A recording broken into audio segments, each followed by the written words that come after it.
Dengan segala hormatnya, Majlis mempersilakan Mr. Daroma, Head of Digital Automation Salcom DJ Sdn Bhd untuk menyampaikan syarahan industri beliau pada petang ini yang bertajuk What does it mean to communicate in the age of AI? Marilah kita bersama-sama ikuti perkongsian beliau yang pastinya akan membuka perspektif baharu mengenai peranan otomasi digital dan kecerdasan buatan. Dengan segala hormatnya, Majlis mempersilakan.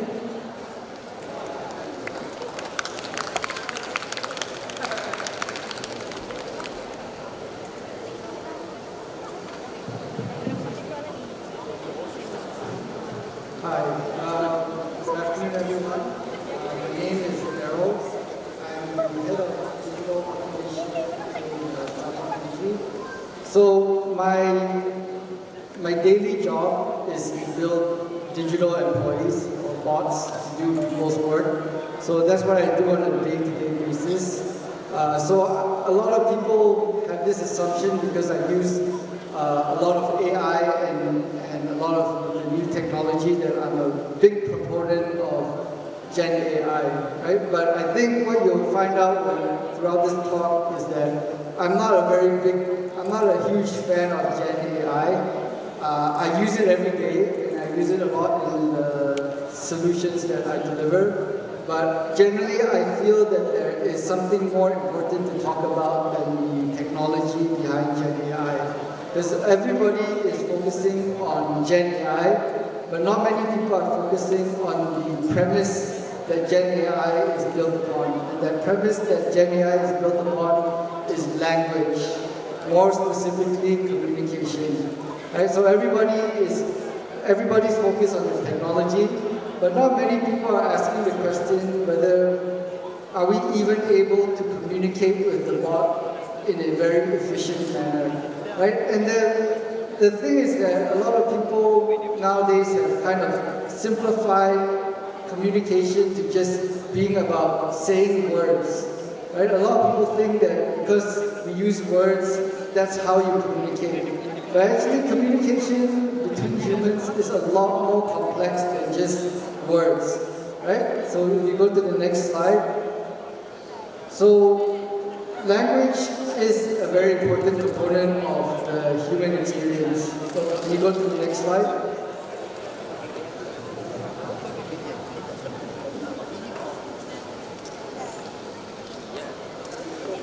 So, out of all the animals on this earth, humans are the only animals that use language in a very efficient manner to talk to each other and communicate information. Right? So it's very easy for us to think that when we communicate between humans, it will be exactly the same way that we are going to communicate between bots. Right? So for years and years, we've been communicating between human beings, and now in this new age, we have to communicate between us and bots.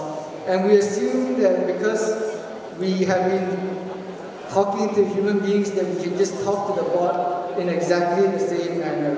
Right?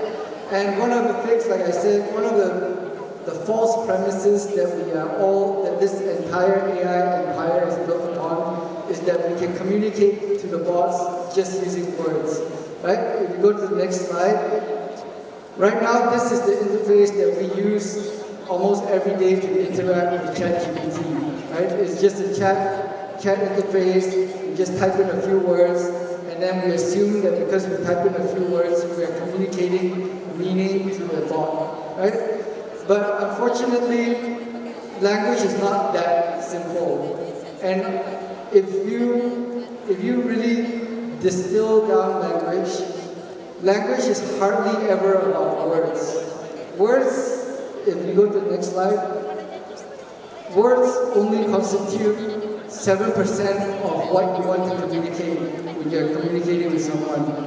7% is communicated through the words that you use. 38% is communicated through the tone of voice, and 55% is actually communicated through body language. Right? So right now, the way that we're interacting with the bots is just through the chat interface. So all that we're doing is just talking words to the bots. We're not communicating tone of voice. We're not communicating any body language, and that is very problematic because the whole premise of AI is that we can communicate to the bot. But if we're only communicating 7% of what we need to the bot, it means that we're not really communicating with any AI. Right? So if you go to the next slide, one of the things that I've played around with a lot of AI. I played around with OpenAI, Gemini, Claude, DeepSeek, every one of them. Right? And at the crux of it, when I communicate with these bots, I always don't feel very satisfied with my interaction with the bots. And I distill the reason why I'm not satisfied with talking with the bots into these two sections, meaning and rapport. Right? Whenever we talk to a human being, the whole point of us talking to a human being is because we want to communicate some sort of meaning. And also when we talk to another human being, we're trying to build rapport. Right? And in many cases, talking to AI, you're not very efficient about communicating meaning. And also there's a problem with rapport because a lot of the times when you're talking to the bot will lie to you, right? But let's go to the next slide. One of the things that we have with the human language is that a lot of the times when we use words, they have two meanings, right? For example, when you say the word, next, can you click next? When you use the word sick can actually be both good and bad, depending on the context of the sentence, right? If you use the word, you're sick, bro, like that could mean something good, right? Whereas you can say, I think you're sick, which means bad, right? But the word sick can be both good and bad, depending on how you use it, depending on the tone of voice, right? Then you have things like this new phrase called skibbity riz.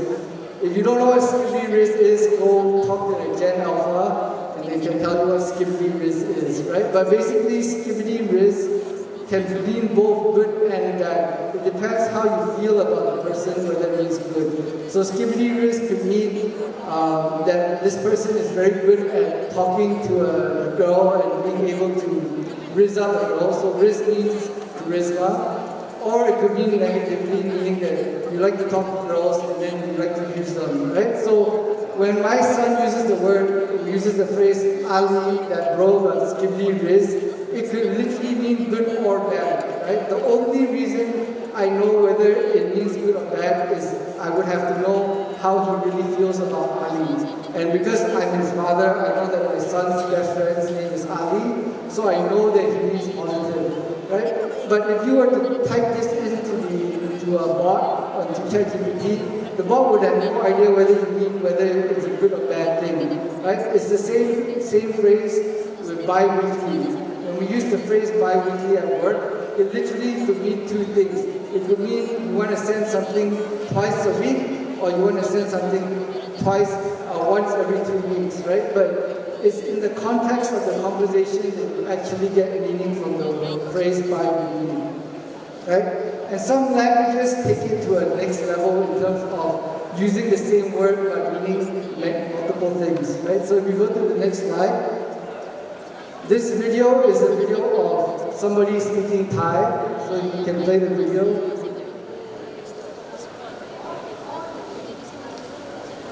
So this is an example of how do I say crazy in Thai? Ba. And how do I say father in Thai? Ba. And how do I say ant? Ba. And throw? Ba. And let's wait how do for I say crazy in Thai? Ba.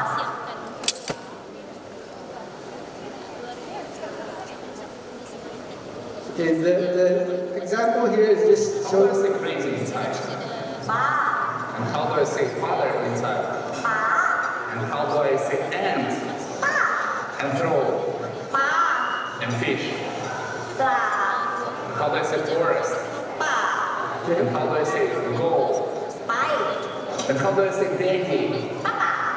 So how do I say crazy father and ant go to the forest to throw the fish to Daggy? ป้ากับป้าไปปากปลาเสร็จก็ป่า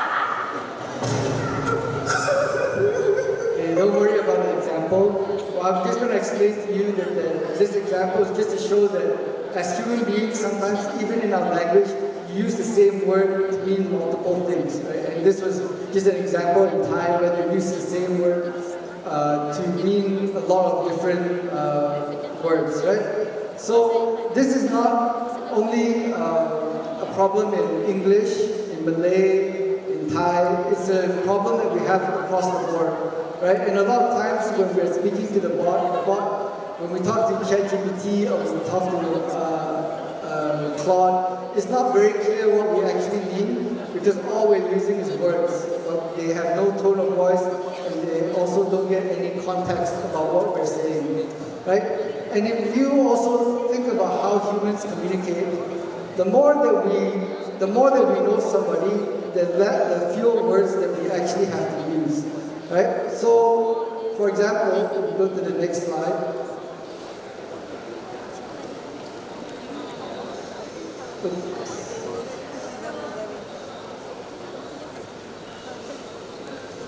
How do I say crazy?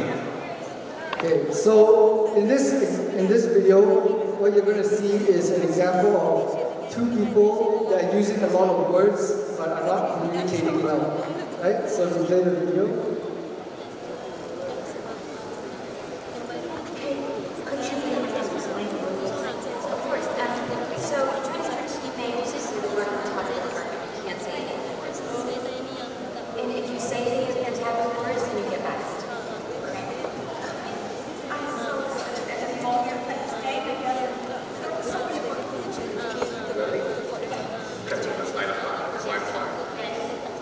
Okay.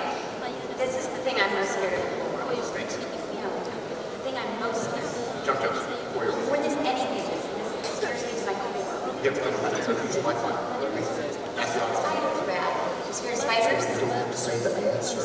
You say like an eight-legged animal or like a superhero. Can't say superheroes. I'm not actually one with the I'm just let's, you know what I mean? I got it. Okay, so this is something that you would eat, and you put it on the barbecue. And Chicken. it's my favorite. Beef. I'm not the one saying the things. Do you get that? Just shh. Come on, I can't say shush. Can't say shush. Kebab. Well, it's kebab. It says I can't say shish, shish. Okay, so this is an example of people using a lot of words but they're not communicating to each other, right? In the next video, what you'll see is the same game but played by two people that know each other, right? And because they know each other, they don't need to use as many words. Right? Yeah, why do you play that? Just flip the tube. Excuse me? Flip the tube. On your mark, get set, go. Capital China. Yes. Think next to you that'll understand. I saw it. Yes. I helped you come up with this when you were drunk and you came home from the bar last Thursday. How? Yes. All right. The thing I'm not allowed to wear is Supercross. Miniskirt? Yes. Me and you drive on the beach. A screensaver? Yes, baby. This game is so the only man that I'm allowed to cheat on you with. John Rich. Yes. Mexican dude. Ricardo Montalban. Yes. Right here. Okay. So if you heard the first question that she asked him, the first question she actually asked him was, what's the capital of China? And his answer was Hong Kong. Right? So she obviously knows he doesn't know what the capital of China is. Right? But that's the level of communication that people with good communication have. Right? If you have very good communication with somebody, you don't need to use a lot of words. Right? And the problem is that every time I go to a training about Gen AI, they tell me I have to write an essay to the bot to explain myself so that the bot will understand me. Right? But if you really know somebody, you don't need to use many words. They will automatically understand what you're trying to say because they have context of who you are, they have context of what you're thinking about, they have context, they have lived with you, right? So just to give you a more personal experience, if you go to the next slide. So, click one more time. I received this message from my wife the other day. She said, melon in fridge. Right? So, what would be the appropriate response to this message if you got it? So nobody in this room would be able to answer this question. Only my son and I can answer this question, because contextually you need to understand that my wife, she cuts fruits for me every morning and then she puts it in the fridge. Right? So when she messages me at 10 a.m. in the morning saying melon in the fridge, what she's actually saying is like, why the hell did you why did you eat the melon already, right? So the answer she's expecting from me is sorry, right? Sorry, eat later, right? Because I understand that she's not telling me that the melon is in the fridge. I understand that she's angry that I didn't eat the melon, right? So that's the kind of level of communication that we have between human beings, right? We don't need to use many words. In this case, she only used 3 words, but I completely understand what is the meaning of those 3 words, right? Because we we live together, so I know why she's angry. She doesn't need to say that I'm angry with you, you didn't eat the melon in the fridge. All she needed to say is melon in the fridge, and that was clear enough to me what she actually meant, right? And that's the crux of human-to-human interaction, right? Human interaction hardly is ever about the words. There's a lot of context between the words, right? For example, I like to give this example. Every time I meet a vendor, and the vendor, whether it's from Accenture, or EY, or BCG, they like to talk a lot. They use a lot of words, right? So they go on for 1 hour talking. At the end of the day, if you summarize what they said, you could have summarized all they said in 5 sentences, right? So it doesn't mean that just because you talk a lot, you're communicating. And likewise, just because you're not saying anything doesn't mean you're not communicating either, right? So one of the things that I learned as a trainer doing Gen AI is that sometimes talking to the bot feels very inefficient, because as human beings we have learned to be very economical with our words, because we understand what each other is thinking, right? This thing is called theory of mind, where I understand what you're thinking and you understand what I'm thinking, right? And at this moment in time, that kind of connection is not readily available via screen, right? So if we go to the next slide, I just want to give you one more example. This is a real life example.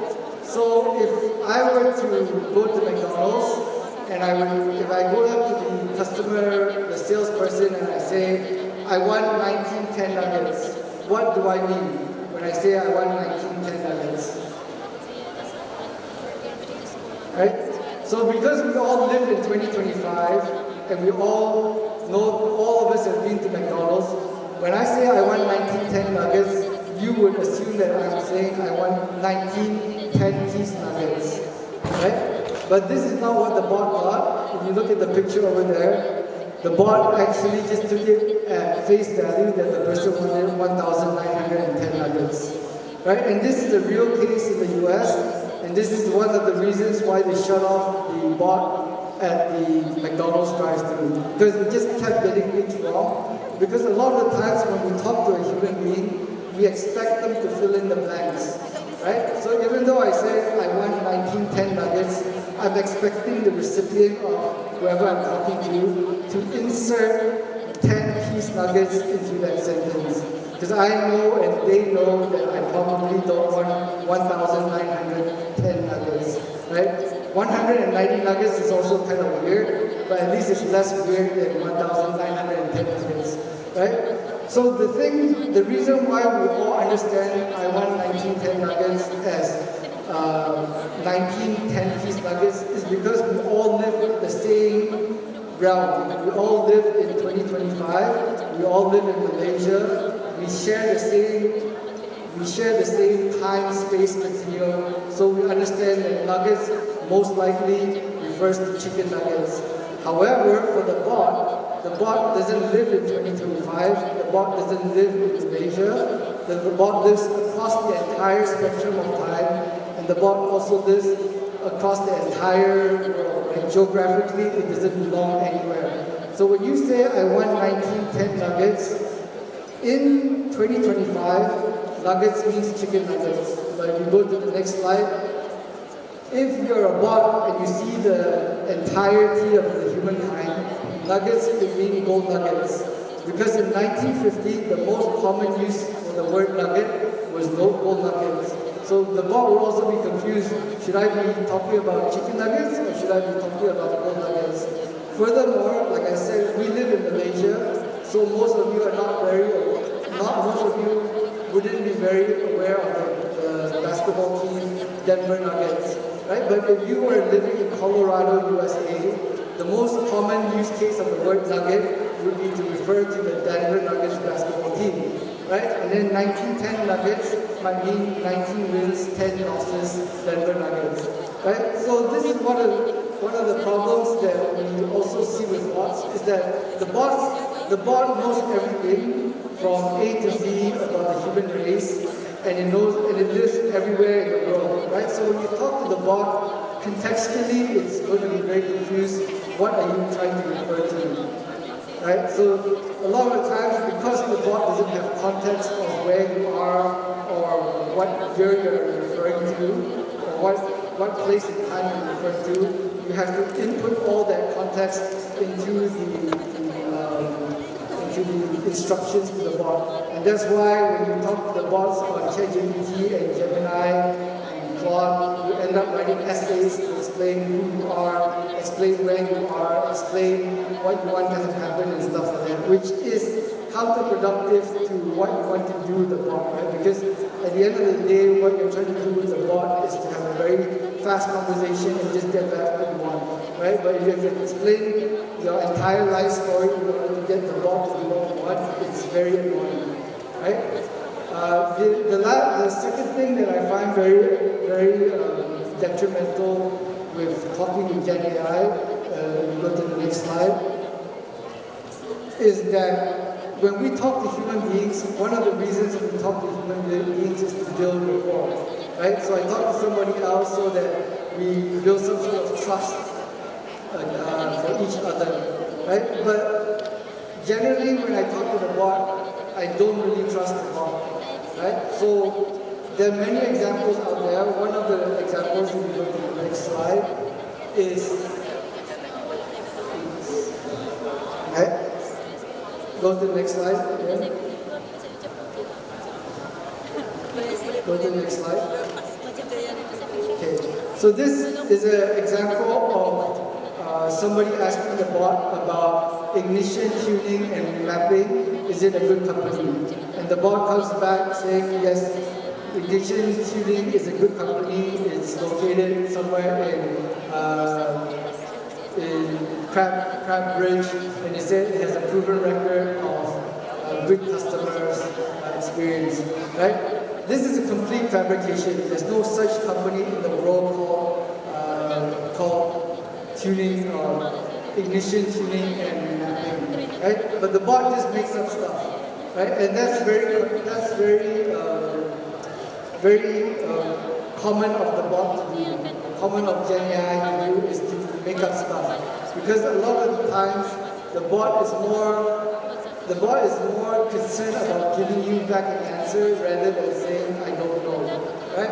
And the problem with this is that as human beings, we're not expecting the bot to make up stuff and tell us lies, right? So the common thing that OpenAI will tell you to do, or Gemini will tell you, or Google will tell you to do is always double check the response that comes back from the bot, make sure that it's clear.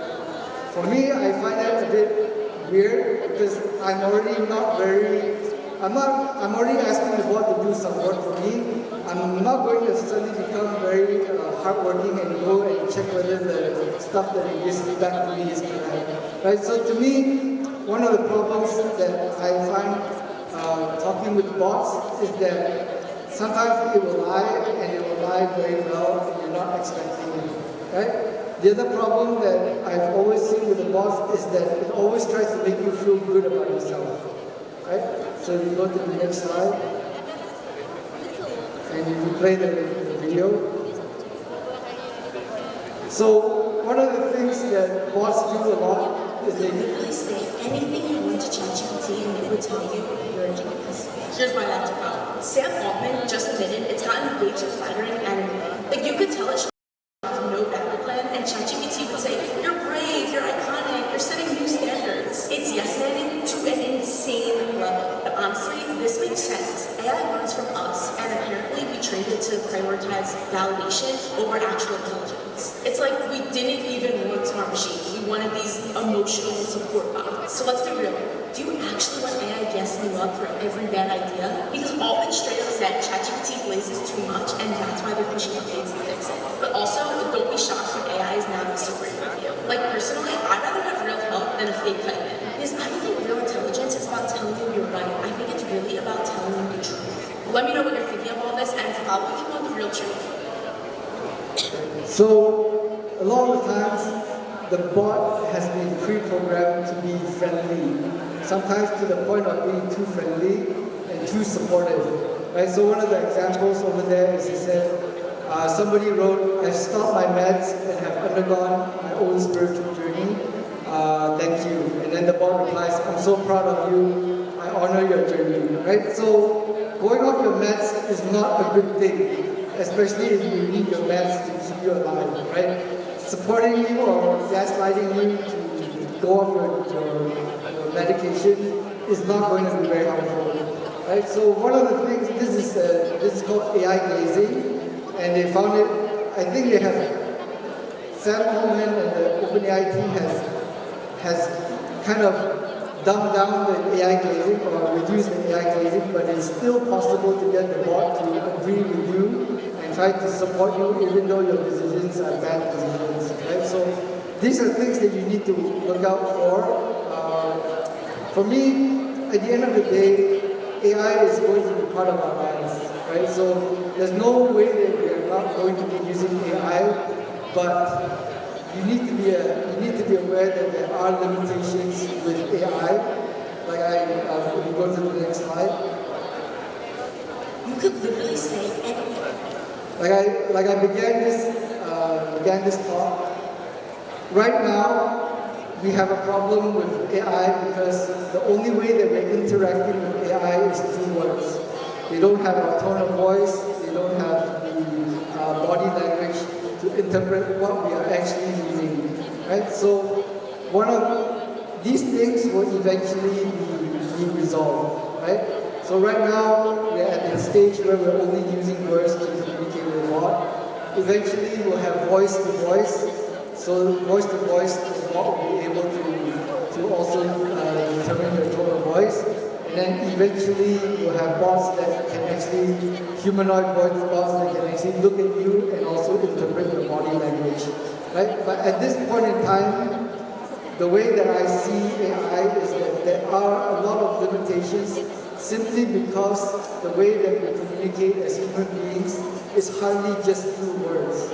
There's a lot more behind the way that we communicate that includes tone of voice and body language, and as I've shown you in multiple examples, it also requires a lot of context. Right? You're not only gathering information about what the person means when they talk to you, not only through the words they say, but you're also getting information about the context of why they're saying it and also through your tone of voice. Right? So anyway, I'll end my talk there. To me, I'm not saying that AI is bad.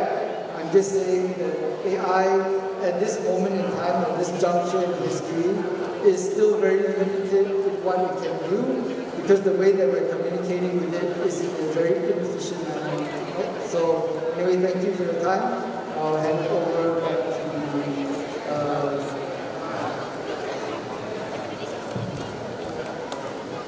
Thank you, Mr. Daroma, for the insightful inspiring sharing. Terima kasih diucapkan kepada Mr. Daroma atas perkongsian begitu bermanfaat dan penuh inspirasi. Sebentar lagi, semoga segala input yang disampaikan dapat dimanfaatkan dalam memperkukuhkan usaha kita ke arah memperkasakan inovasi digital dan pembelajaran berasaskan teknologi di masa depan. Seterusnya, majlis menyebut segala berhanya Pengerusi Iucel 2025 yang berusia Profesor Senior Dr. dan Chinki untuk menyampaikan juramatan kepada Mr. Daroma sebagai tanda penghargaan dan terima kasih atas kesudian beliau berkongsi ilmu serta meluangkan masa bersama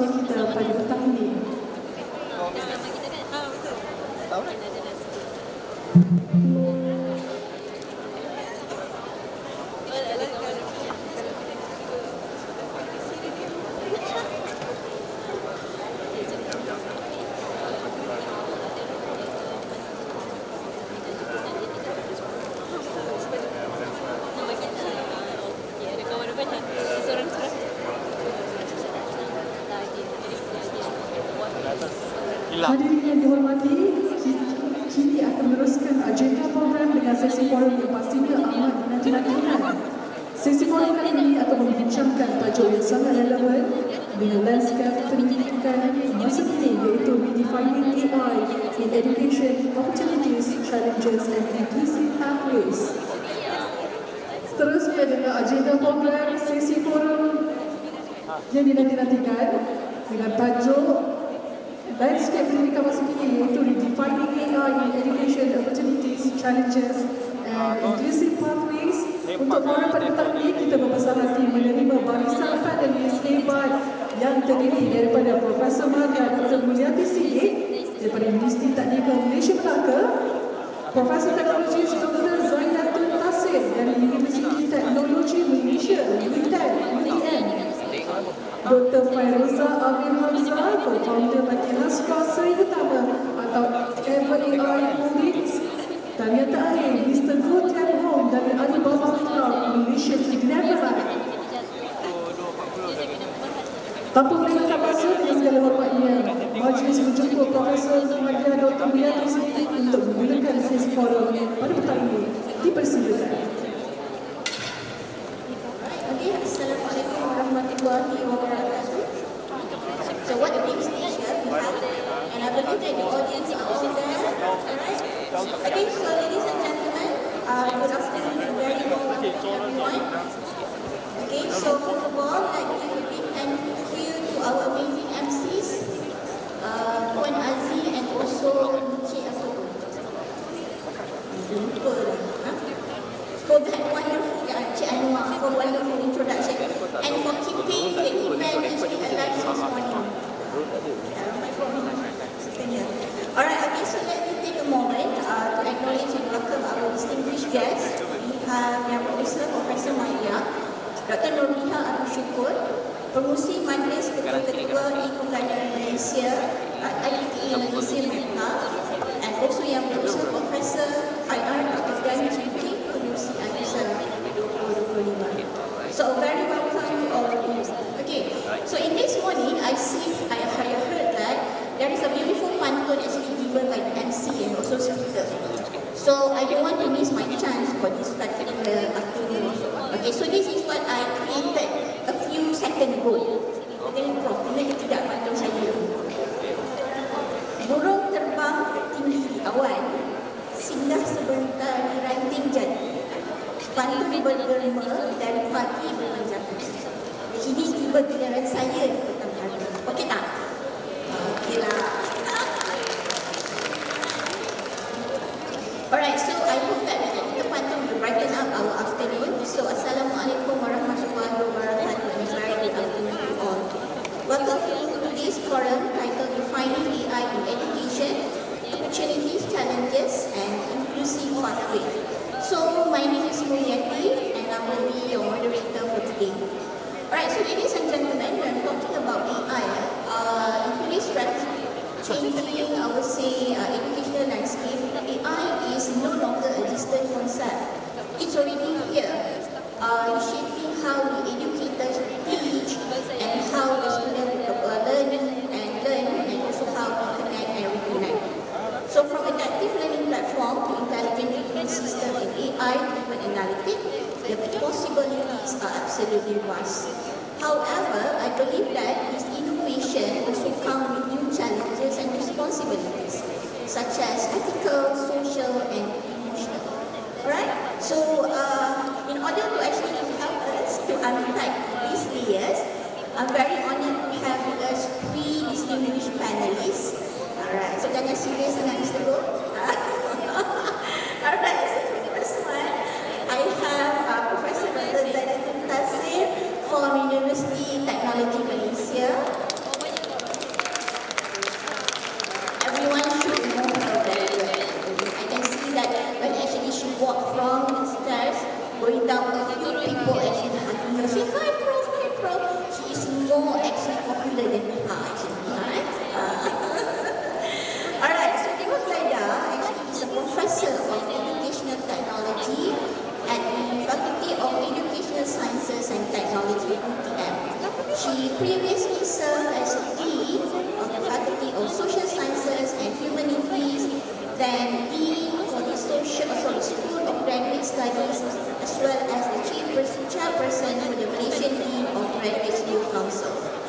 research actually focuses on educational technology, personalized learning, learning anxiety, and also meaningful human-AI interaction.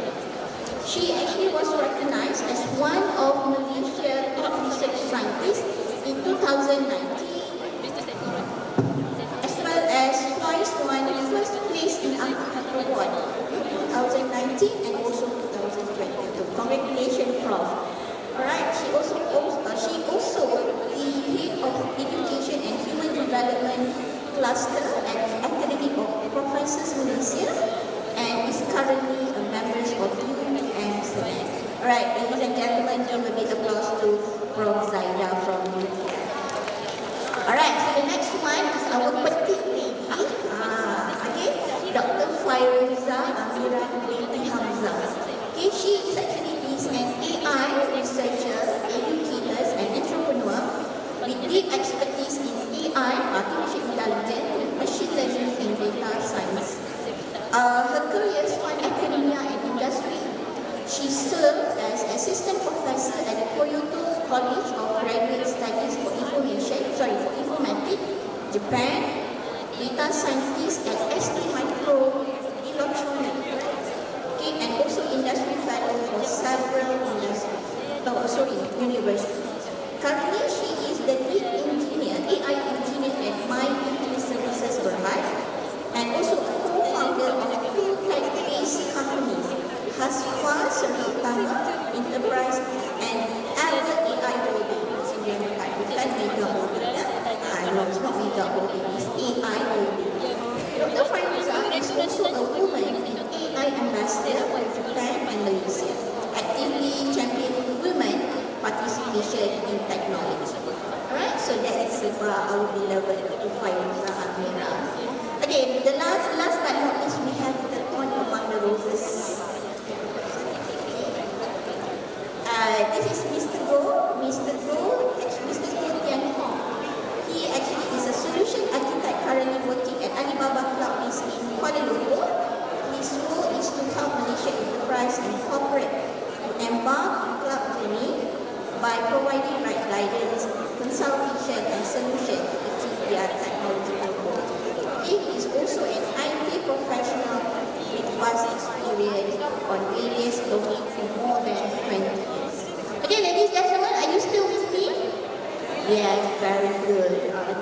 Okay, ladies and gentlemen, we are going to run this session in two rounds. The first will actually focusing on opportunity and innovation, and the second will be on challenges, ethics, and also inclusive pathway. Alright, okay, so without further ado, let us actually start with our first round. Okay, so the first round we will actually talk or we'll actually discuss on the opportunity and innovation, yeah, Prof, Doctor, and also Mr. Go. Alright, so now I would like to ask the first question to Prof. Zaida about personalized learning and also human touch. It's very important, personalized learning and human touch. Prof, how can AI truly personalize learning without diminishing the human touch? Okay, over to you, Prof. Bismillahirrahmanirrahim. Thank you very much. It's a very sensitive team, fellow friends, Dr. Fairuza, Dr. Pro, Mr. First of all, thank you, Iucel and Iucel for inviting me as one of the members of the forums. When we talk about AI in terms of helping us to personalize learning, when I recall back, actually I did a PhD in personalized learning. During that time, 1998, we don't have a powerful AI engine to help me to do personalized learning, but we have back-end programming where we do adaptive learning and have to do some programming to capture all the learners' data, and then I try to personalize it and try to make the learnings adaptive in terms of the content. With the AI nowadays, and talking specifically to the generative AI, as an educator, I think generative AI is the one that we use a lot in our teaching and learning. I can see that AI really assists us to personalize learning. And approaching another 2 years to be retired, I'm experienced of using some part of generative AI in teaching and learning. I'm so happy to experience it, which is actually I can see that AI is not only personalized learning without looking at the roles of human in it. Okay?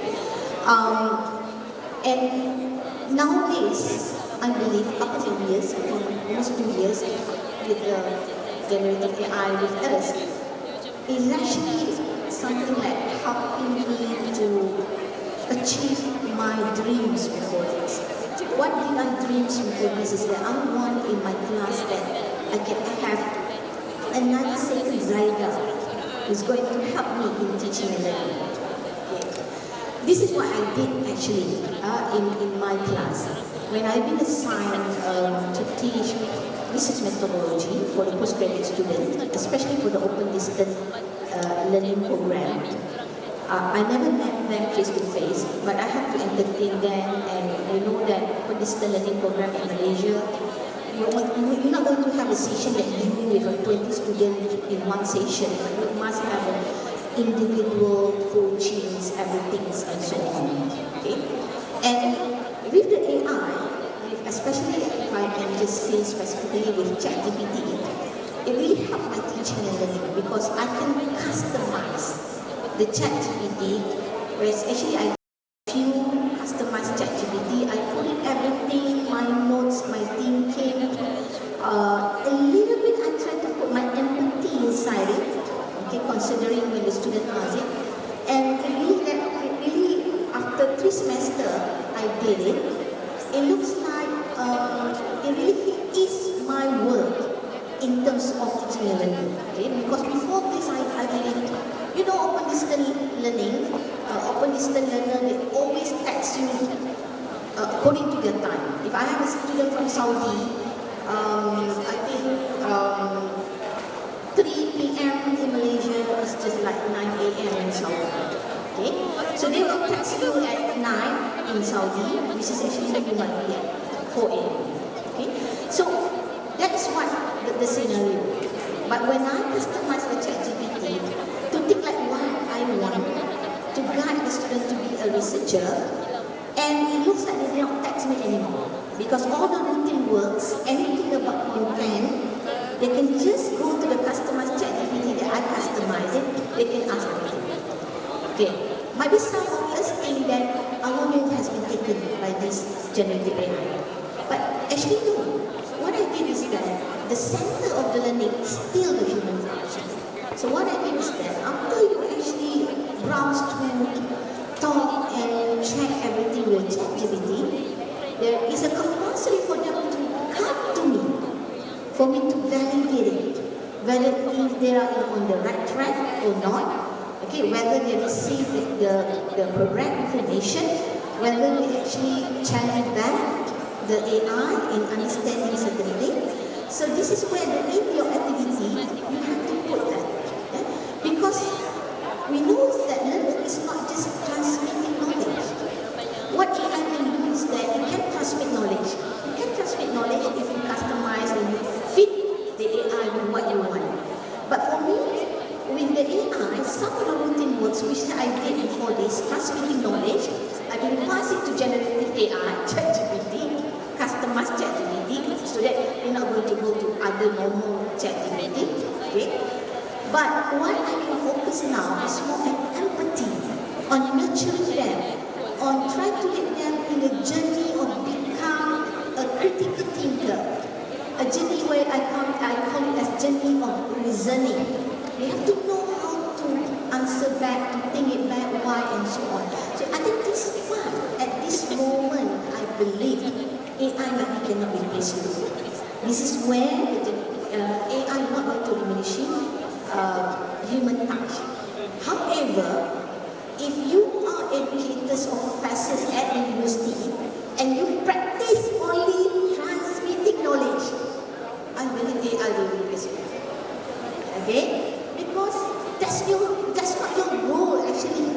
Because nowadays they can just get the knowledge anytime, they just browse it, ask ChatGPT, everything they will get it. And some of it is a correct one. the correct one. Because generative AI becomes smarter from time to time. And they can actually reflect as even up to a professor. But the part that human touch is still there is where empathy, how do you nurture the character building of the student. I think nowadays I have more time in my class to go to each of my students asking, are you okay? What's wrong with you? Okay? Last week, I had one student who actually always select, because I'm actually implementing high flex learning in my class. In high flex learning, I have 3 modes of learning. So the student can actually select to attend my class face-to-face, or online, or asynchronous. Okay, because I'm actually implementing high flex learning. But they have to take turn on selecting the modes. Okay, so there is one student, he selecting asynchronous. Okay, synchronous, meaning that not attending face-to-face, not attending online. So at first I thought that this student might be having something, challenges, like this student play game during the night and sleep quite late. That's why I think, because my class is at 9 a.m. and I think his eyes also looks like sleepy, so on. So that is my assumption. So but last week I have a class face-to-face, like 30 minutes before our class start. 5 class start, I just call everybody because I just want to give a briefing on that. So when I met the student, and I realized, I tried to talk with him, I said that, why are you so like not with full energy, you look like tired? And sadly, he informed me that he has a hypothyroid. Because of that, he selected the class asynchronous or online. Because he actually had less energy, everything. So now I realize in my class, I have a hypothyroid student. I have a student with a problem of anxiety. I have a problem student with, many of them have their own challenges, okay, to survive in the higher end. So I believe I can do that because some of my routine work has been passed to generative AI. But the human touch is still there. Because in higher ed, you are nurturing a human being. You are not just producing someone who have a degree, master degree, PhD, that's all.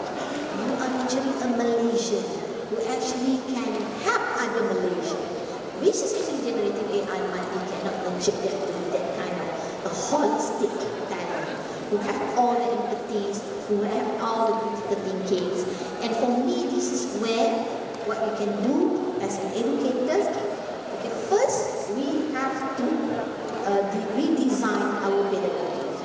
If we thought that teaching and learning is just transmitting knowledge, yes, AI will diminish human touch.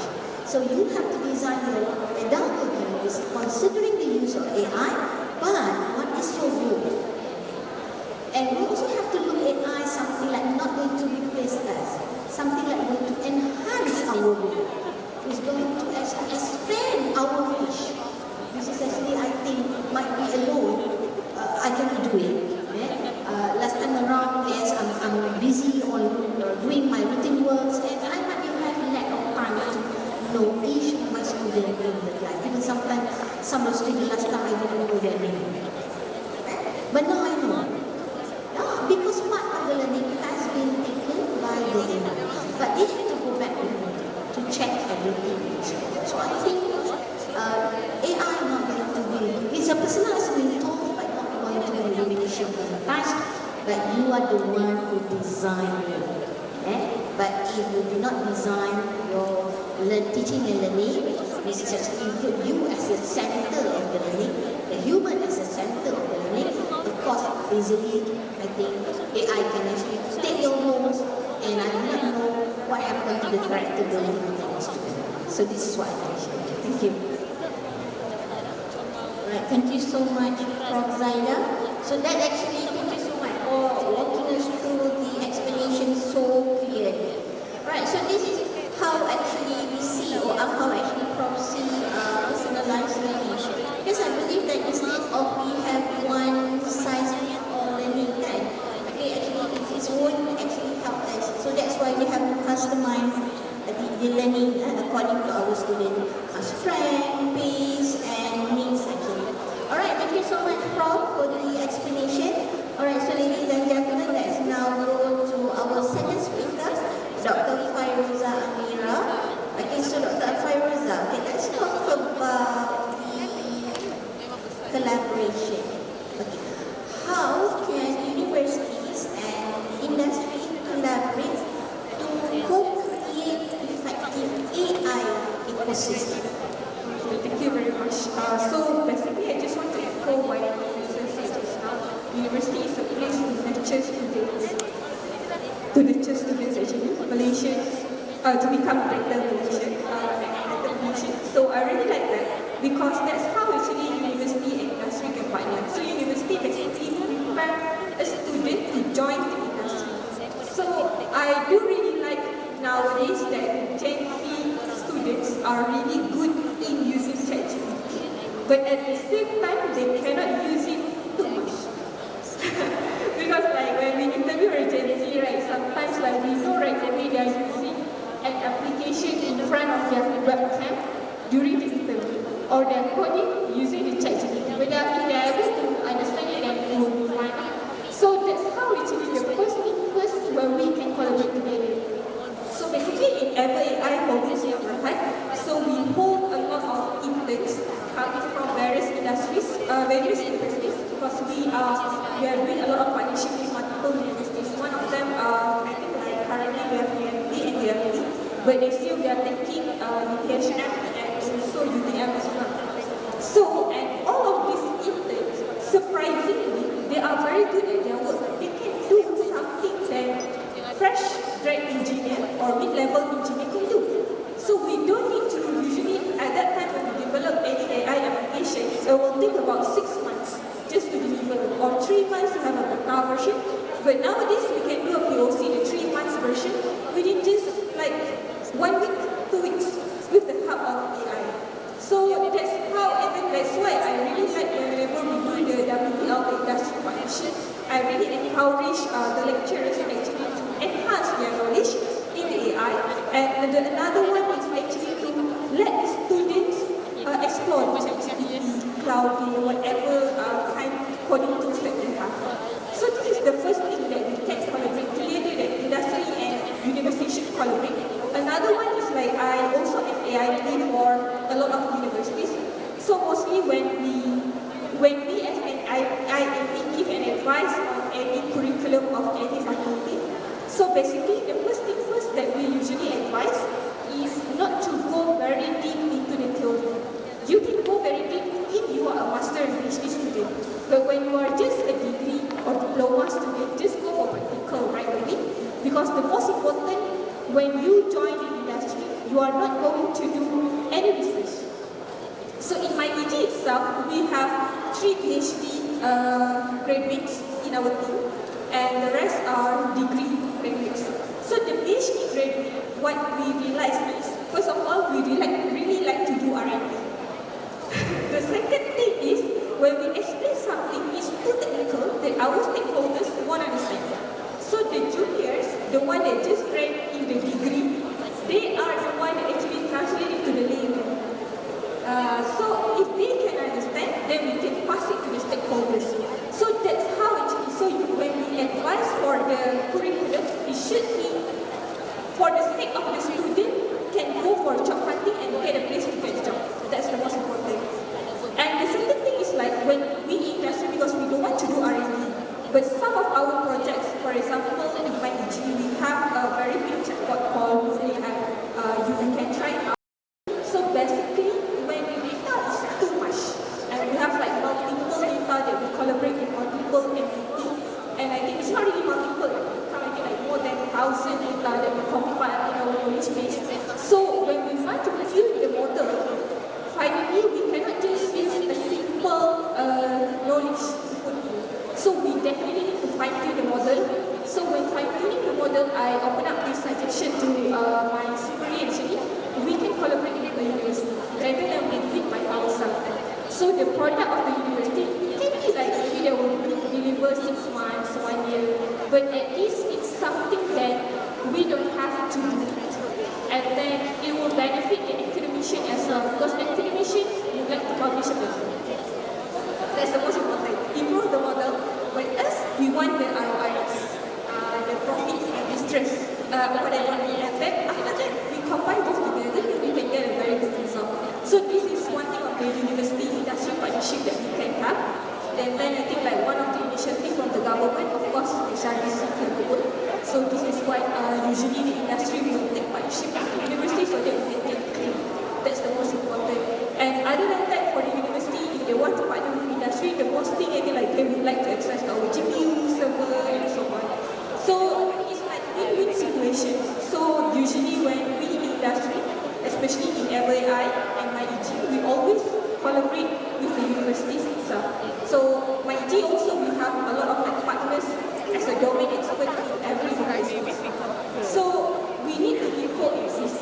So when I think like in Haspa Sri Utama as well, we also did a lot of training even with the universities and non-universities. So it's like knowledge transfer between both of the parties. But the most important, I would say, talent, and make sure that they have a good job and we can leverage both in the win-win situation. Alright, thank you so much, Dr. Farouza, for that. Actually, it's a very inspiring insight in a real-world example. Okay, how actually university or industry can actually collaborate in order to create effective AI ecosystem. Alright, okay, now go to Mr. Go. Are you ready, Mr. Go? I had a chat with Mr. Go just now, so I was so lucky because I just know that he's from Malacca itself. Macam malu-malu je actually. Alright, okay, Mr. Go. Alright, so Mr. Go is from Alibaba, right? So at the first thought, I thought Alibaba is just an online shopping company. It's like Shopee, where I was thinking 11, 12, like Shopee. But actually, it's a global digital ecosystem powering e-commerce, cloud computing, artificial intelligence, logistics, and also digital entrepreneurship, right? Alright, Mr. Go? Alright, so my question to you, Mr. Go, how is Alibaba can leverage this interconnected platform to support Malaysia's digital economy, particularly in empowering SMEs, small and medium enterprises, and also nurturing digital entrepreneurship through education and upskilling? Alright, over to you, sir. Sure. Before I get started, maybe to express my gratitude for being invited as the guest panelist for this forum. So thank you for making stand out premier panelist in this forum. So I'm delighted to be part of this event. So to get back to your questions, yes, I mean Alibaba as a group. So what we do is we have spent a lot of effort to meet it in the background to really prepare Malaysians to embark in this kind of digital economy. So because Alibaba in nature is an e-commerce born company, so the first impression that we have, we are online selling platform. It's true, but in order to go to this digital economy, there are more. So what we do is, as a group, we have invested in South Asia through our spiritual Lazada. I believe most of us are Lazada users. So we have set up Lazada in Malaysia in 2017 via this called MPP program, right, for electronic world trading.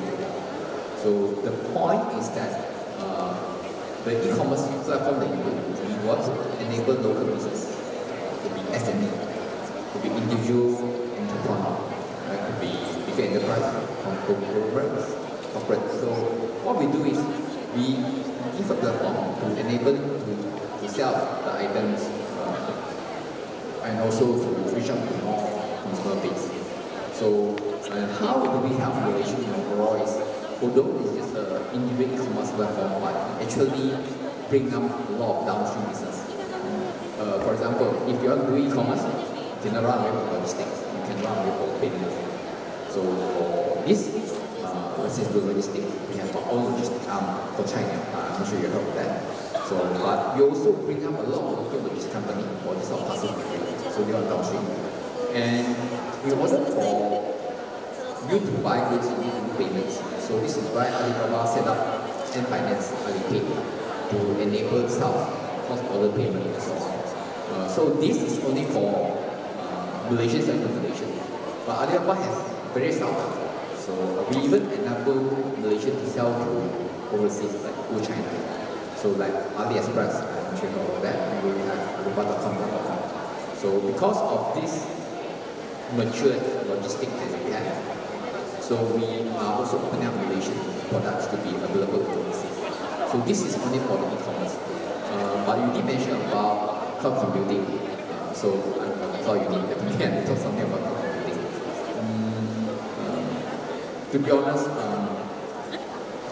in Malaysia market, so the tendency of cloud computing is still towards the brand. Yeah, so this is the fact. But what I would like to highlight is in Alibaba Cloud, we actually invested in Malaysia so much earlier. The investment means building up data centers. So we built our first data center in Malaysia in 2017. We built the second one in 2019. We built the third one this year. So in fact, are the first saya kena tinggal salah nama orang. Sedihnya. Tolong, saya orang terakhir tadi.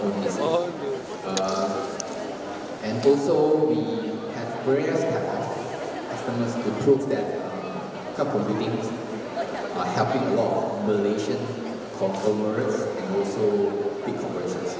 So if you are aware, Touch and Go e-wallet that you're using every day, this is fully hosted in Alibaba Cloud.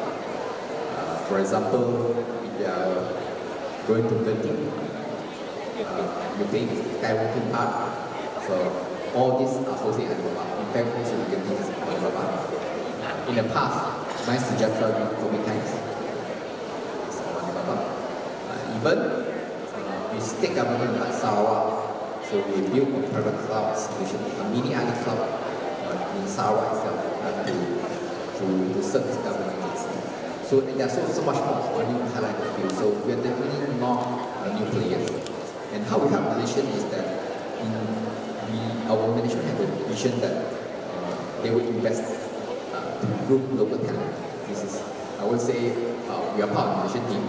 So what we do is, we have this local for local. We use Malaysian workforce to serve Malaysian customers. The reason being is that we know the Malaysian market better. So to have this to be possible, so the company will invest grooming local talent. So this is another way to achieve Malaysian to have more people that is well versed in this domain. So and the third is on the AI. For the birth analyst, I think we did mention a lot of GPT. So we do acknowledge that in the AI domain, a lot of solutions or AI things are given for Western AI or GPT is what goes, right? So we as Alibaba, definitely we have our own AI model. The reason being that in China, there's nothing called GPT. There is no Gemini. So there must be some AI solutions. This is where Alibaba come into the pictures. So in China, we have something called open source large language model. Maybe you heard this thing more often. Yes. So in China, so the DeepSeek, Alibaba, Quen, and some other are all the fourth runner of this. This. So what we do is we also enable a lot of IZ using for AI innovations. The reason being is that I will highlight this. We are different with GPT. We are different with Gemini. So what's the difference that we have? All the Western solutions that we have, until now, we call it proprietary. So you can't touch, you can't tune, you can't optimize. So for us, the Western tech, our solution is all open source, which means that you can download free, use only. we encourage AI innovation so that you build your applications on top of our model. This is eventually we want to achieve, to have a good, complete ecosystem of AI solution provider that is use our model, which eventually will get more traction using our tech. So what we're doing this, so we help a lot of Malaysian company, IIT especially, to build a lot of AI applications. It could be your own AI chatbot, AI assistant, domain specialist in financial, domain specialist in medical, domain specialist in legal. So this is next now with our AI solutions. So we really hope, Malaysia will be more exposed to other technology. In terms of AI benchmarking, I'm not sure a lot of people are familiar with that. So we are always one of the forerunner company with other Western brands such as OpenAI, GPT, Gemini, and Topic Cloud. So you always find that Alibaba plan will be more of a comparison to all that. So we do encourage to explore, to do more. So in summaries, we have done quite a lot for Malaysian market to do. Not just e-commerce. Our vision is much more further than that. So we want to create a technology that can nurture an ecosystem that people use this type of latest technology solution to empower this trend. So this is what our vision. Thank you. Okay, thank you so much, Mr. Wu, for the insight. Alright, so ladies and gentlemen, that's the end of round one. So what can I actually reflect on the sharing given by our three presenters, our three panel. Alright, so first actually, let's talk about personalized learning. I would like to echo actually of what seen by Prof. Zaida. Actually, when we do a lot of customize our ChatGPT, we can spend much time with our students, right? So because this particular ChatGPT, I would say, it actually helps to customize our student needs, pace, and also strength, right? So we as an educator, we have so much time for ourselves. So we are so free now. We are very free, of doing something that related to our student learning, for example. So on top of that, even we are very free, we still have to actually, look for our students' needs actually. This is where I believe that teaching, monitoring, assessment, support the student needs will come to place.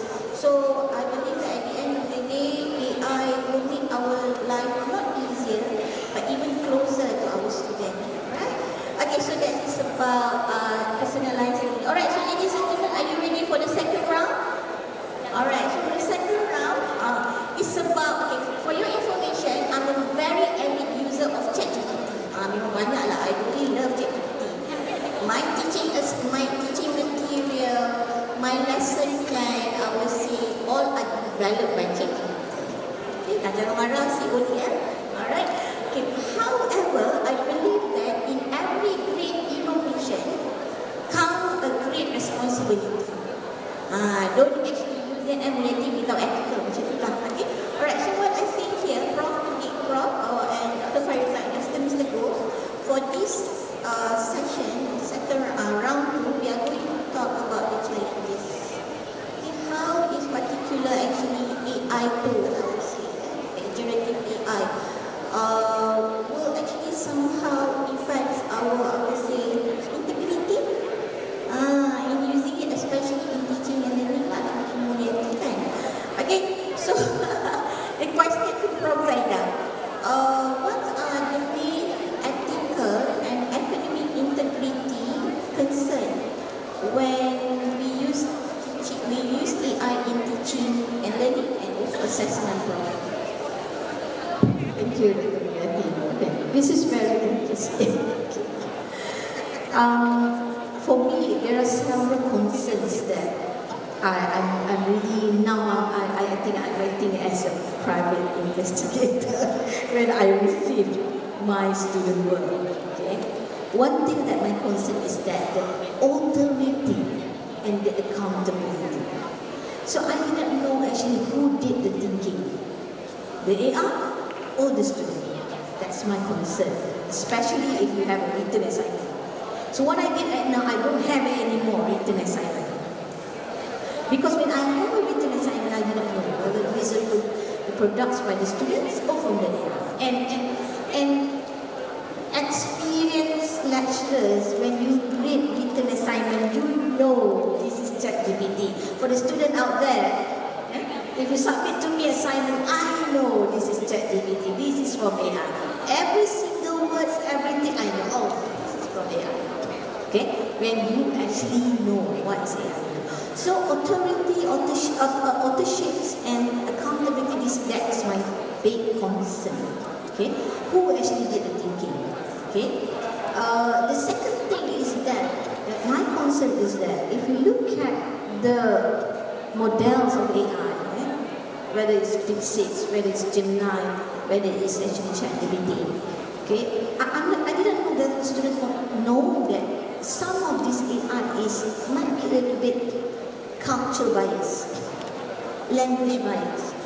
This is where there is a point, there is actually a situation where you can see that, especially for educators. Sometimes I did try it last semester. Okay, I have few assignments, still have written assignment last semester. So what I did is that I just want to challenge it. Whether is it true that AI can think and mark this written assignment as what I did. Okay? So what I did is that I have the rubrics for marking the assignment.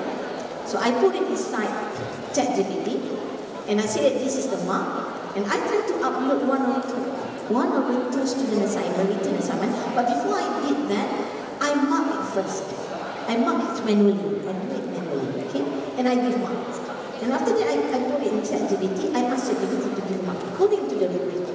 What I can see is that slightly about 10 to 20% the difference of mark between me and ChatGPT. Yeah, 10 to 20%. Because I give it a rubric, and I say that this is how I mark it. But if you really train it, it used to you, with you subscribe it, because I did subscribe it. If really you train it and you customize it, how to mark it, then you have customized it to mark this assignment, everything. I believe at the end of it, it can get close to you up to 95% correct. Yeah? And you can do that. So this is where, for me, and even it actually can detect, this is a work from AI. Yeah? This is a work from AI, okay? So my concern is that, okay, besides the authorship and accountability, the biasness that maybe the certain AI can give, is that another thing is the ethical conduct that maybe the students did not realize that they have to be accountable on what they submit to us. And another big concern that I can see is on the pedagogical part. When you talk about pedagogy, it's not only how to teach, it will include on assessment part. Okay. The assessment part is very challenging nowadays with all the DeepSeek, Gemini, ChatGPT around us. It's really challenging a lot.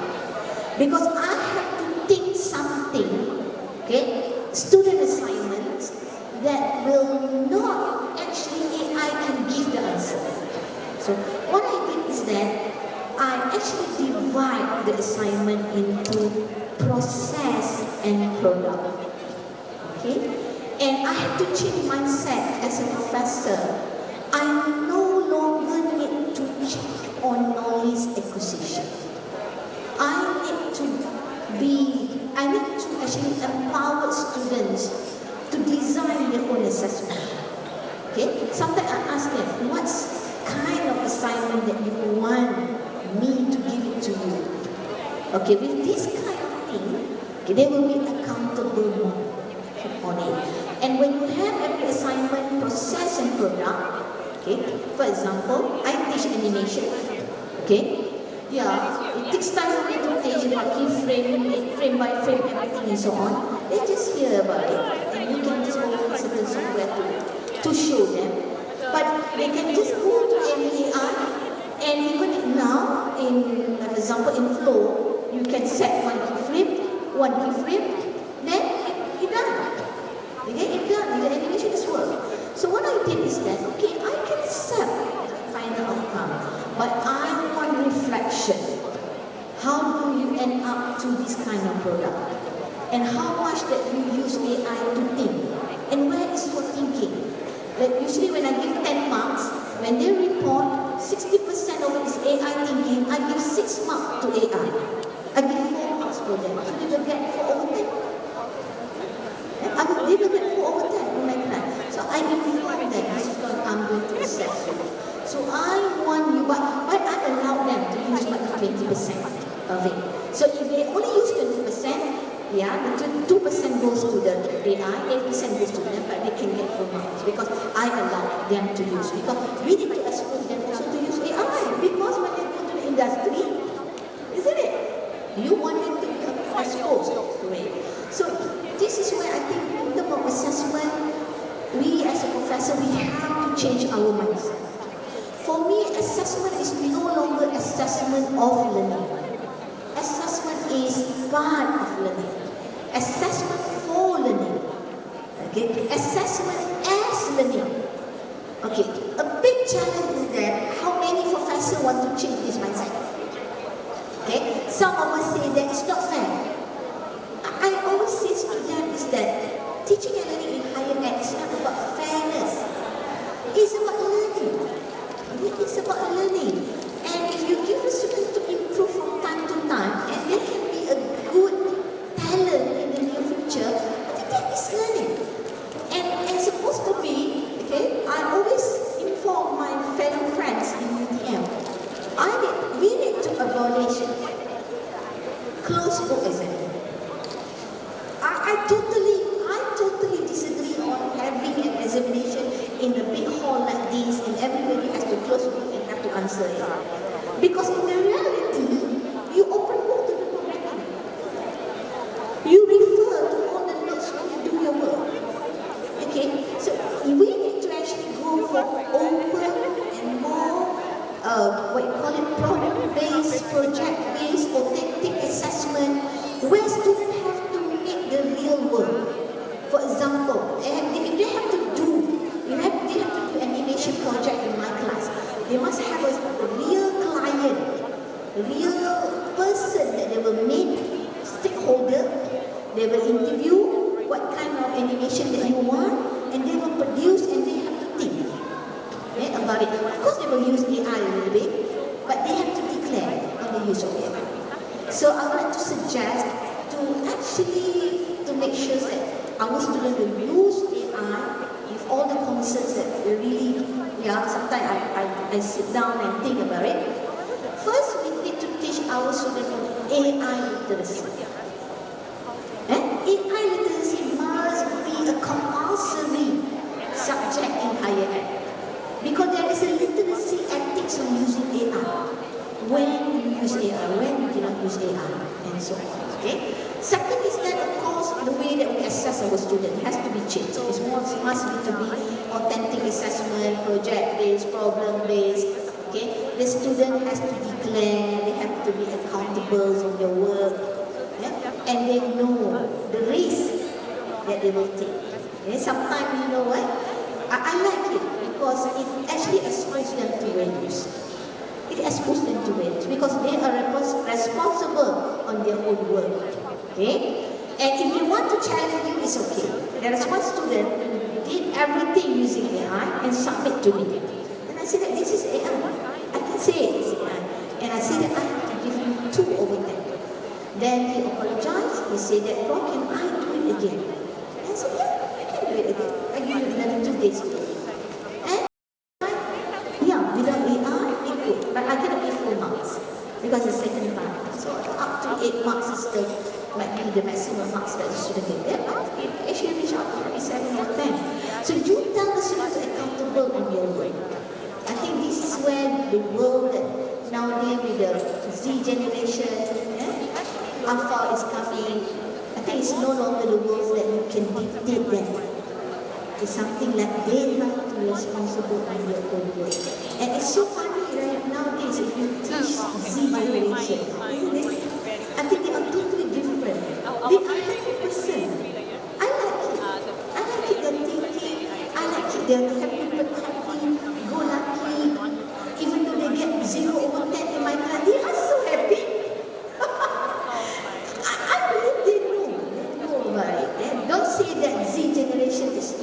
taking responsibility.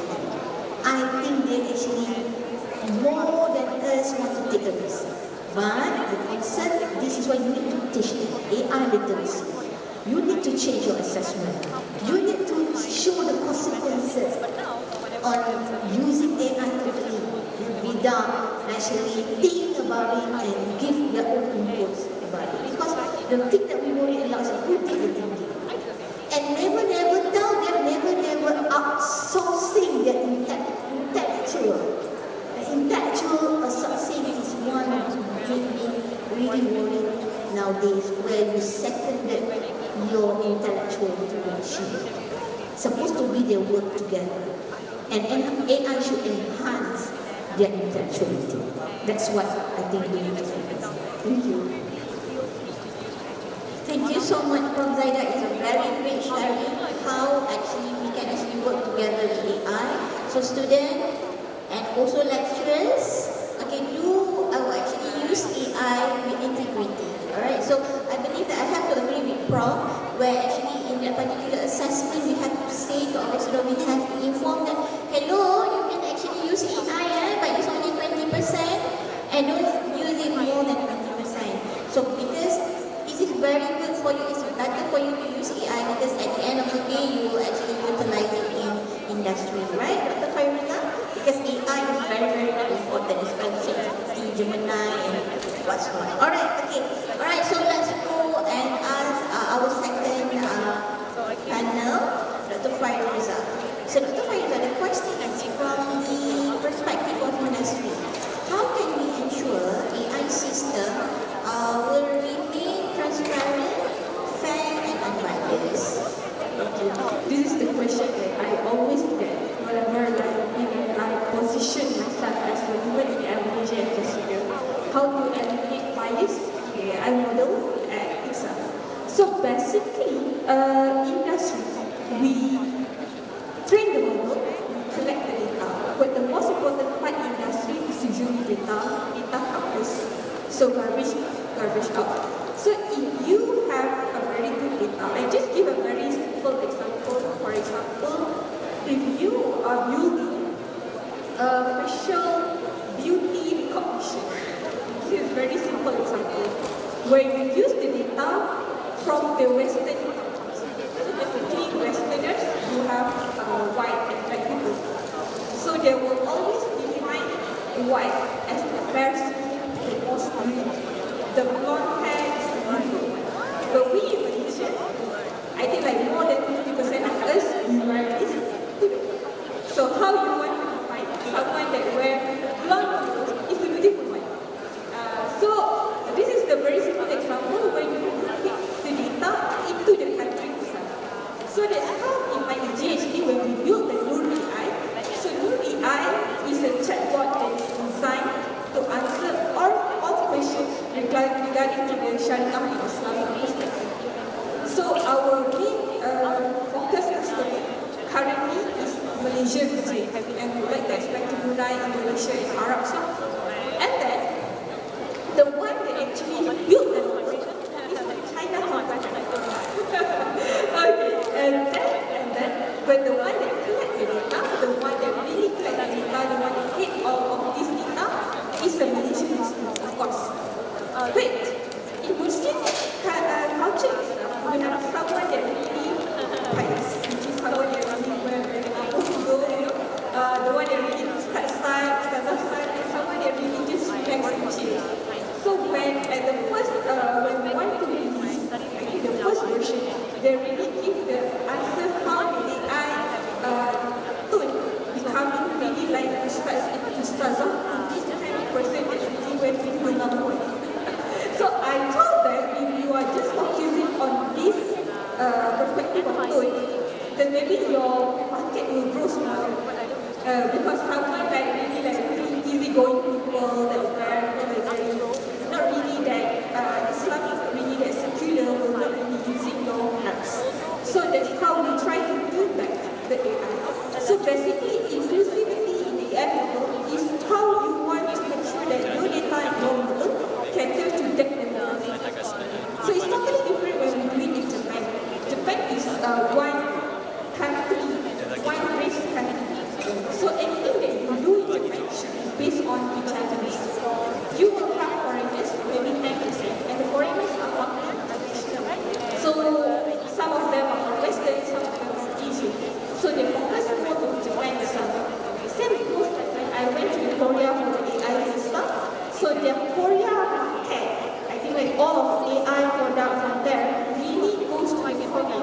So they focus on foreign people, they focus on the foreign language, and they focus on how the foreign should learn. That's all.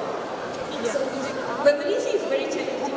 I guess like when we do our counterpart in China, right, they will just think of the perspective of China, and then we need to know that Chinese is just 20 or 30% like Indonesian. So most of us are Indonesian Muslim, and then another one we have Indians and other races. So we need to handle all of these races. So speaking of the gender itself, also, like when you want to move on female and male, Malaysia is I think like 50-50, especially in the tech field also we are still 50-50. So that's why all of these diverse backgrounds should be doing together in any project. So in my team currently, we have like two Chinese and 4 Burmese. At the first place we have like I think like currently 2 females and the rest are males. It's very difficult to get males and females in the team.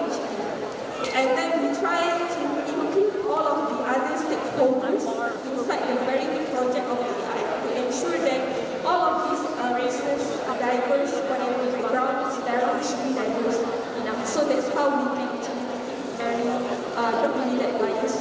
The next thing what we adapt when we look at model is we look at explainable AI. So we use chart and graphic using explainable AI tools to make sure that our data is compliant to everything. When I work with a customer in Japan, there's one project that we really do on explainable AI. We want to make sure that this AI cannot neglect any other thing that is not being trained by the model. So how we do that is actually we tune the model itself and also tune the data. Yeah. So I think like in the academic perspective, maybe you guys doesn't really look into this because what you guys think is maybe more towards of improving the model but not really looking at the data. But industry, data comes first. So we don't want to really waste time, money on actually improving the model, but improving the data will be much better. So that's how we do it. Another thing that I would say, other than that, what women in application currently doing is actually we collaborate with the government, with the NALU, and of course we are also a part of AI right now. And then to make sure that women is not being excluded in the AI that's the most important part. So, Thank you so much, Dr. Rosa, Dr. Rosa, for that is a model that the university can actually adapt and adopt. Alright, the model that we need in the industry. Alright, good. Okay, are you ready, Mr. Go, for the last question, for the last round also? Don't worry, we're almost there. Okay, Mr. Go, let's talk about Alibaba. How can Alibaba actually work together with the university and also industry in order to prepare students with the right skill for digital business world? Okay. Alright, so we as an Alibaba want to be emerging innovators. So one of our objectives is really to upskill the innovation to have the right knowledge for this type of industry. So our initiative has been done for past many years. To be honest, we are not just focusing on university students. We have done it for individuals and also industry company and players as well. So what we are doing is that initiative that we're doing. The first one is we have this learning online courses for everyone. So if you go to Alibaba academic portal, so we have always updated with the latest online material or the latest AI computing solutions, so they can just learn it for free. So everybody can take it for free. And also we have this type of on-site classes and courses.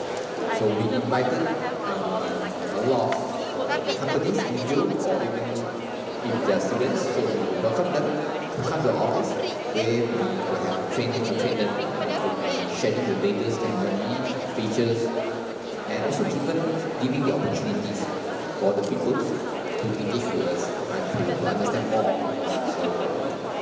for it. So this is what we do for the academic portions. So what we also have is that for university especially, so Agama has something called AEP, Alpha Cloud Academy Empowerment Programs. So this program is actually have been conducted for many years. For example, this year, this program is working with university like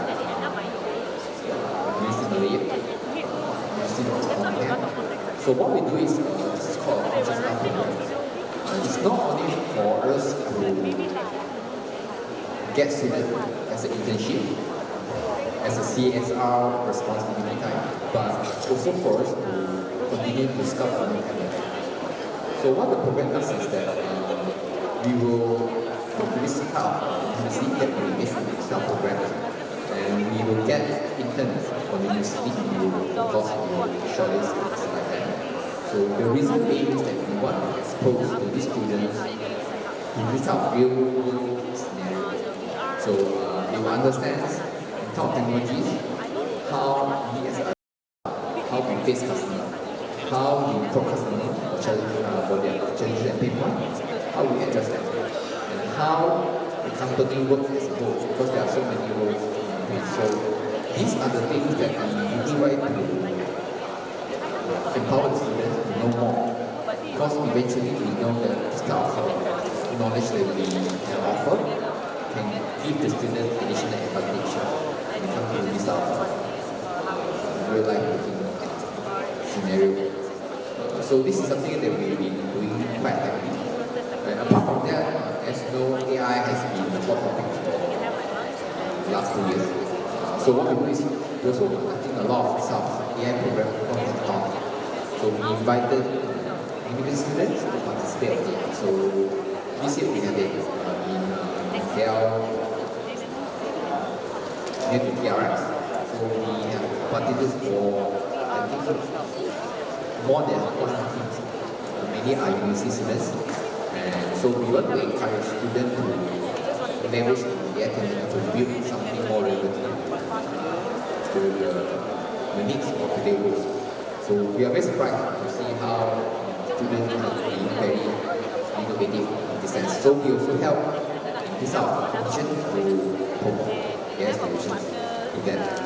And apart from that, we also have something called this industrial well recognized certifications. So what we do is we have many courses. Could be something called AC, Cloud Professional Expert, AC, Cloud Professional Expert kind of courses. So we give to the students and also the individual so that they can get recognized knowledge they have. So with this type of certification, right? So and we will encourage and help students to find their dream jobs or the job they want to offer. So these are some of the examples we have done in the past for encouraging students and also upskilling them for this type of workforce life, kind of real life working environment. Yes, so that's my statement. Thank you.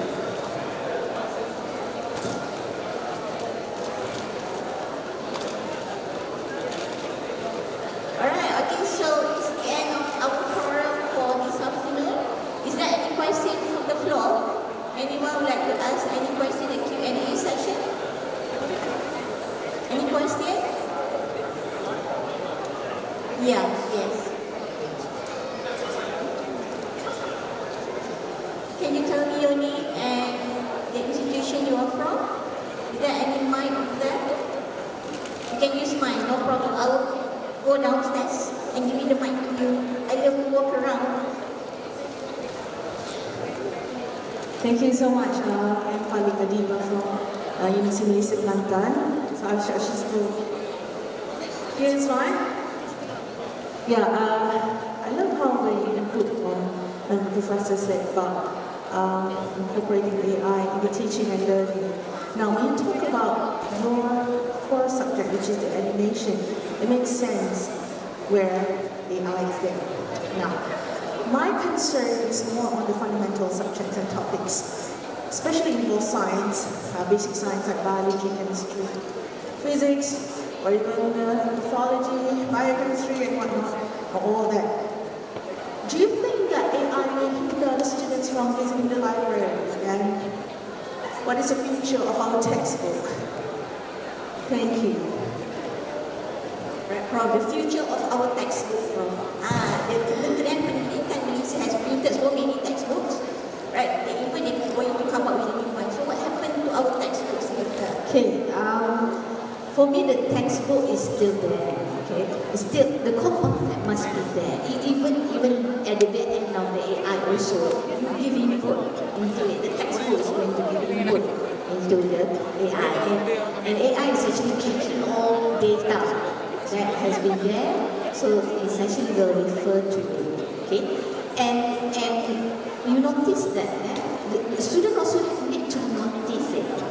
When you actually prompt someone generated AI, especially if you prompt, for example, ChatGPT, Gemini, DeepSeek, some of the answer is not correct, isn't it? Some of the answer is not correct. Student has to realize this. They ask something, they thought that is the solid answer. No, that's not the answer. And sometimes you can actually question back the AI. When you question it, you can see the AI has a tendency to follow your answer, isn't it? So that is where for me it's very important to expose our students that what AI can do and what AI cannot do. Okay? For example, this way, my students ask me about, Prof, what do you mean by interview protocol? Okay? He's a PhD student. He's a PhD student. What kind of question is this? As a supervisor. Because I informed her that she needs to find and produce interview protocol for her research. Because it's not ready yet for YMA because the interview protocol is not there. So she asked me what is interview protocol. I said, Google it. Then she said, how to Google it? I said, Google it. And I have to Google it, capture screen, and show some example. And then she said that there's so many protocol. Which one that I should follow? Refer to the textbook. And then I said, refer to the research methodology textbook. What is research protocol? What is interview protocol? And compare it. There are so many samples of interview protocol. You need to customize it according to the context of your research. You need to remain the important components of interview protocol must have according to the textbook. So for me, the textbook is still there. But unfortunately, if you ask the Z generation, you give them a thick textbook, even 100 pages, I don't think they will read. Isn't it? You give them self-instructional material, 20 minutes, I don't think they're going to watch. They like TikTok more. Because it's about 2 minutes, isn't it? So this is where can we divide it into chunks? For me, the textbook is still there, but don't make it thick textbook anymore. Only those like us want to read it. Those like us appreciate the Y generation. Like me, I appreciate it. But I don't think the Z generation, they were going to appreciate it when they reach up to 50 years old, but not now. So this is where you have to divide it. Okay? So this is what I did is that I simplify it. Yeah? I try to simplify the wording in the textbook and I try to record it only 8 minutes. Even 8 minutes also they say to me, which minutes from your answer? I need to tell them because they like the 2 minutes TikTok or the 30-second TikTok, isn't it? It's the nature of the Z generation. So a really big challenge to all of us. Textbook remain there, but for me, don't focus more on the thick textbook. You need to divide it. You need to divide it into several topics. And then I believe the way that we present the textbook also we need to change it. If not, I'm not sure whether the Z generation will read it or not. Okay? I think that's my suggestion. But for you, if you teach mathematics, physics, the core concept must be there. And the big challenge is that, for example, you teach programming. Last time around, I teach programming. When you teach programming, yes, easily the student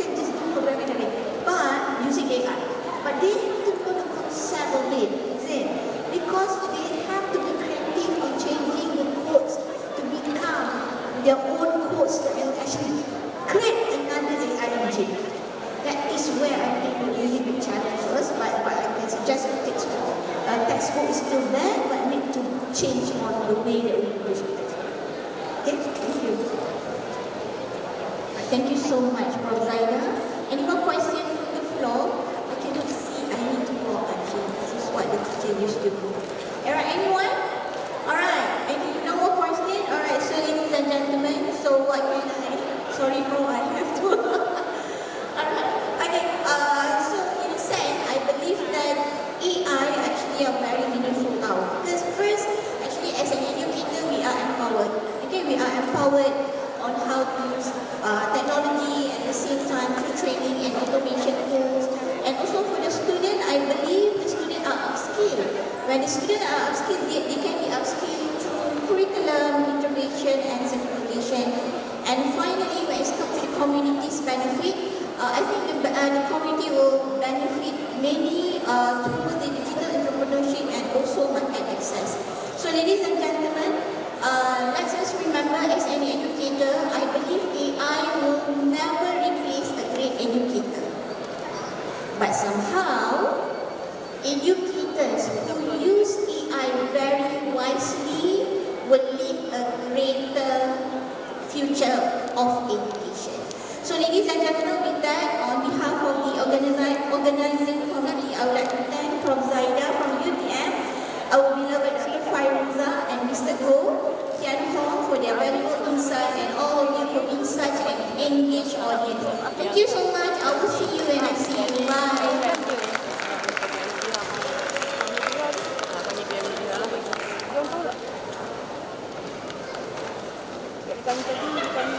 Ada tanda mata untuk panel kan?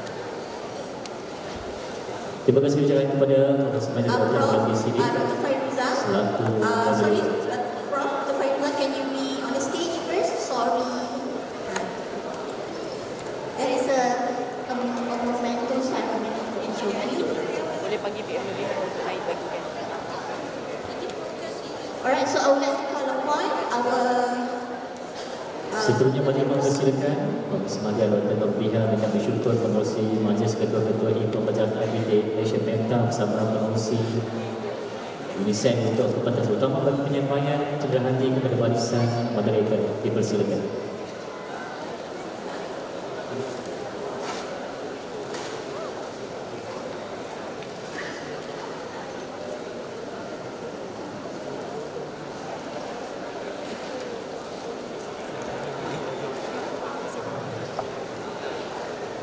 Puteri tuan dan puan, bersama dengan Dr. Nurbiha kita bersyukur pengurusi Pemda sedang menyampaikan cedera hati kepada barisan Penafel pada petang ini.